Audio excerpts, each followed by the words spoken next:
Not this, but the small pocketbook. When it was first published, I think in 1985. actually. 1985. Probably the first I read that. And I had already lived in Japan since 1967. Went to Waseda University, so I was interested, and I liked travel. You happened to find his book on bookstore? Yes. Oh. Yeah. Just by accident. I said. By accident. I didn't know what it was really. It was on Japan, pocketbook. So I read it and I said, wow, that's a very interesting trip. So I decided, well, okay, I enjoyed his books. And eventually, 1988, I came back and worked at the embassy. So I used this book as kind of like a guide. A guide. So I said, okay, he went to Hokkaido and Soya, so I want to go up there to see it. So I started using this book. Oh, he went to Akita. He liked Akita. So I went to Akita, the different locations to visit. So I got very fond of him. And so I tried to track down the books on him. And eventually came across Looking for the Lost, that book that came out.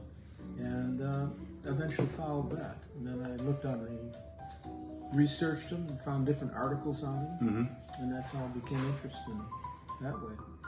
So it wasn't until later that, how can I say, is that I started looking really close at his background, where he's from, and everything like that. Unfortunately, most of these books here were published before the English version. Before the English version, yeah, eh? yeah, these were all published. They weren't available in America, so you couldn't get these. So. Let me explain a little bit.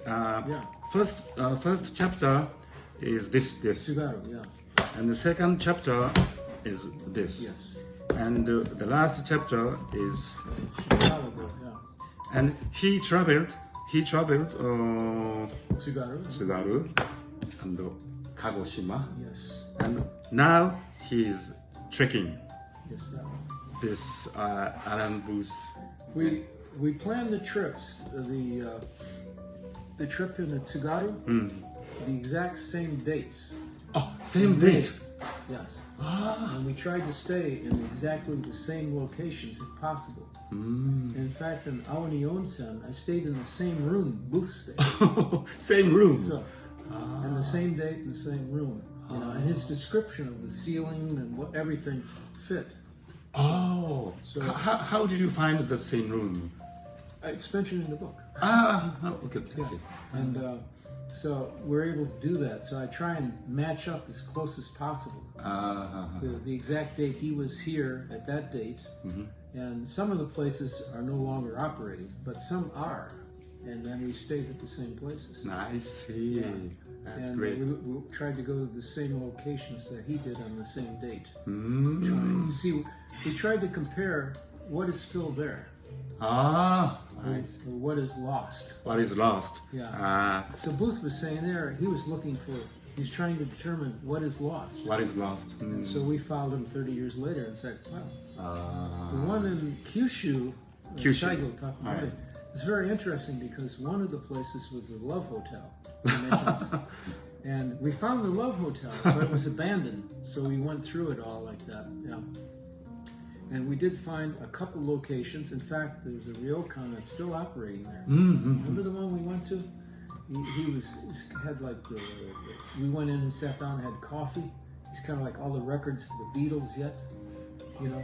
Yeah, he probably doesn't understand. But we stopped at that place. And then another place, the old lady with the ryokan, she was still there. So there were still some things left. Yeah. But we tried to follow his path.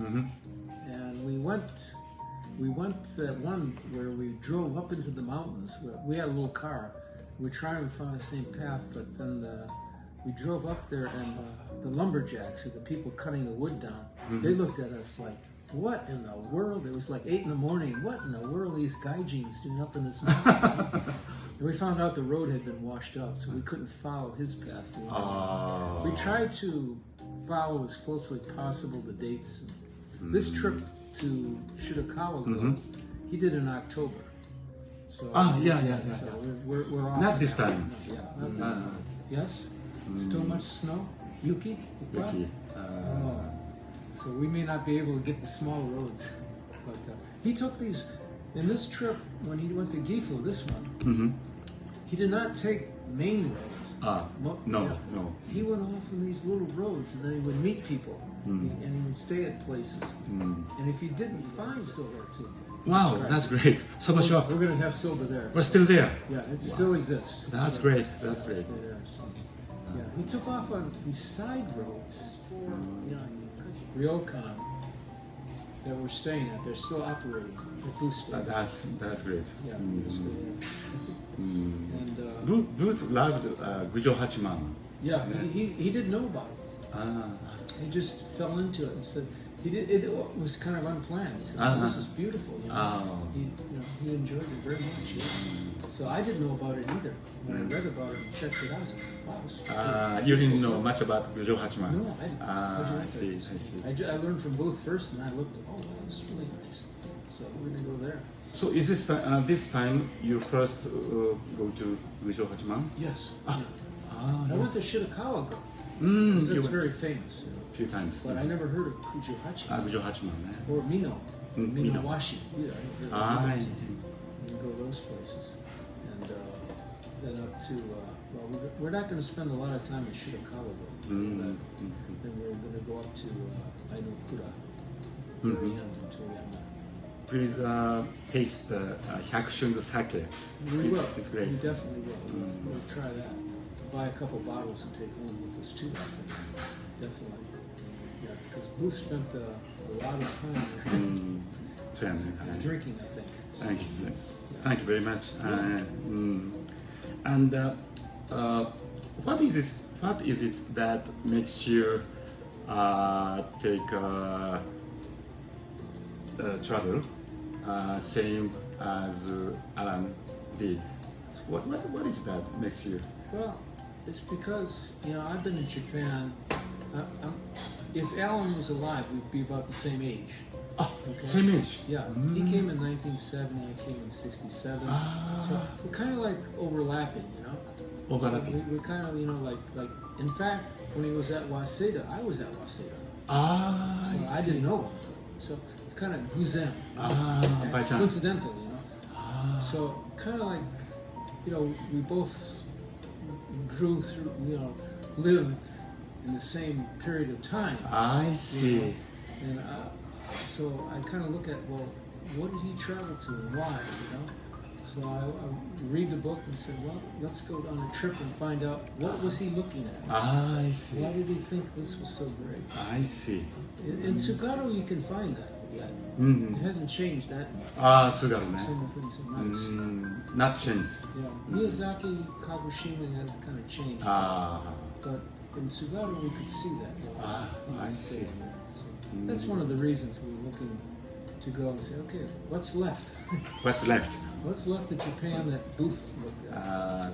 So I'm very looking forward to see of your photo and Booth's writings.